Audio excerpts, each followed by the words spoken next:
Good afternoon, Robert Scribbler with the OBX Wave Report, filming south and east from Jeanettes Pier as a hurricane swell begins to build up here in the Outer Banks. Right now, waves in the range of 2 to 4 feet with some larger waves on the sets. I don't know, I'd say maybe 2 to 5 feet here. You will definitely see some larger sets coming in here, but you can see this guy dropping in on one of the smaller ones, and it's about waist high in the small section. And yeah, so just keep watching the video. I'm looking south and east. You can see those big puffy white clouds in the distance. That is definitely characteristic of tropical cyclone, and we are looking south and east toward tropical cyclone Franklin, which is a major hurricane now off the U.S. East Coast. Franklin is expected to generate some very large surf over the next 24 to 48 hours. Here at Jeanettes Pier, we're probably looking at seeing 4 to 7 foot waves, maybe 4 to 8 foot waves. By Tuesday, conditions are expected to be glassy. And look over here, right to our south, we've got some bleachers being constructed. Those bleachers are being constructed for the WRV OBX Pro. So we're going to have some great waves for the OBX Pro competition tomorrow and possibly into Thursday. Getting into Friday, we are looking at Hurricane Idalia affecting Florida like on Wednesday, South Carolina and Georgia on Thursday, and late Thursday and into Friday. Outer Banks getting tropical storm conditions here on Friday from Idalia. So 2 storms right now, one in the Atlantic, one in the Gulf of Mexico, all of which are going to affect the Outer Banks in some way. Woo! All right, so here's one of the set waves. You can see in the flats, it's easily head high, and yeah, look at this guy dropping in. Just big old foam ball behind him. 2 surfers coming toward each other here just for a second, and then more set waves as these, I believe, a lot of competitors getting ready for the OBX Pro Classic. All right, so let's get down to some of the official conditions across the Outer Banks. Right now at Nag's Head, we got 2 to 4 foot waves, glassy conditions, set waves larger. Set waves are also a little bit mushy, so you're going to need a little bit of extra power to get into those set waves, and be patient on your turns. You're going to want to just pause a bit at the top of the wave, get some momentum, and then when you get into the power zone, you can make your cutbacks and turns, as you can see this surfer here.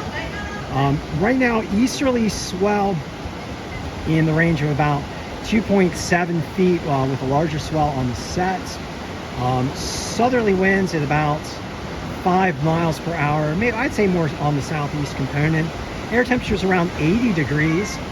Ocean water temperatures around 78 degrees. And right now at Virginia Beach, we've got 3 foot plus waves with slightly choppy conditions. Heading on down to Rodanthe, we've got 2 to 5 foot waves, glassy conditions. Easterly swell in the range of about 2 to 7 foot at 9 seconds.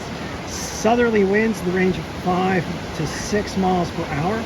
Air temperatures 80 degrees, and ocean water temperatures also at, woo, a little air there, also at 80 degrees. All right, and heading on down south to Buxton. 2 to 5 foot waves, glassy, semi-glassy conditions. Southeast swell at about 2.7 feet and 11 seconds. South winds in the range of about 5 to 6 miles per hour. Air temperature 78 degrees Fahrenheit. Ocean water temperatures around 80 degrees. And last of all, at Frisco, 2 to 4 foot waves and semi-glassy conditions. Okay, we did talk a bit about the tropics. Let's get in depth. Okay, so according to the National Hurricane Center, right now, Franklin is a major Category 3 hurricane at 115 mile per hour maximum sustained winds. It is located to the east of Florida and to the southwest of Bermuda, and is expected to continue to strengthen throughout the day into a Category 4 hurricane with maximum sustained winds of 130 miles per hour. The storm is moving to the north-northwest and is expected to turn north and then north-northeast over the next 24 to 48 hours, strengthening away from land. And no major landfall expected with this storm, thank goodness. but this storm is expected to be a major wave maker with the potential for double overhead waves over portions of the Outer Banks tomorrow with glassy conditions. All right, our second tropical weather feature is Tropical Storm Idalia, now a major threat to Florida. Maximum winds of Idalia right now around 65 miles per hour. It is moving to the north, just to the west of Cuba, as we watch a surfer catch a hurricane. Swell right here, big old foam ball, and catching a nice shoulder pocket here, getting into some smaller break. Ooh, nice guy behind it, getting into a power zone with a nice cutback. Sweetness. Okay, sorry, I got distracted from Idalia. So tropical storm Idalia, maximum sustained wind 65 miles per hour, moving to the west of Cuba and entering the Gulf. Right now, Gulf of Mexico waters in some locations are in the upper 80s, close to 90 degrees Fahrenheit. That's a lot of hurricane fuel. So Idalia is expected to tap into those much warmer than normal Gulf of Mexico waters and become a major hurricane on Wednesday with maximum sustained winds of around 115 miles per hour before making landfall between Tallahassee and Tampa on the Gulf Coast area of Florida. Storm is then expected to hop over Florida and skirt the southeast U.S. coast while weakening.